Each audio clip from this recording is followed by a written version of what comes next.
Assalamu alaikum warahmatullahi wabarakatuh.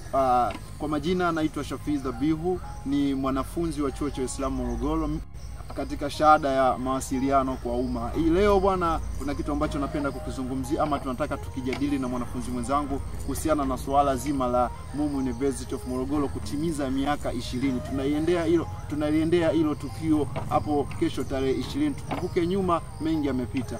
Kwa hiyo hebu nimpe nafasi mwenzangu jitambulishe, unafahamika kama nani? Kwa majina naitwa Abdul Haruna Masumbuko, ni mwanafunzi wa mwaka wa kwanza chuo kikuu cha Morogoro katika kozi ya uandishi wa habari, yani mawasiliano kwa umma. Unalizungumziaje swala la MUM University of Morogoro kutimiza miaka 20 hadi hii leo? Si swala la kawaida. Cha kwanza kabisa tunamshukuru Mungu.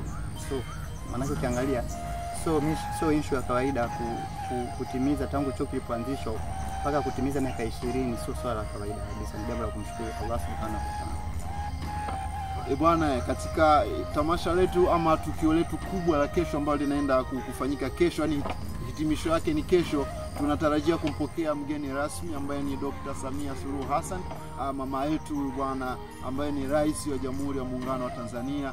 Na watu wengi tukumbuke, amepita hapo nyuma, amepita Ahmed Ali, semaji la Simba, amemaji wa KVZ, pia wamepita watu wengi zaidi wakubwa na wenye wadhifa ambao wamechukua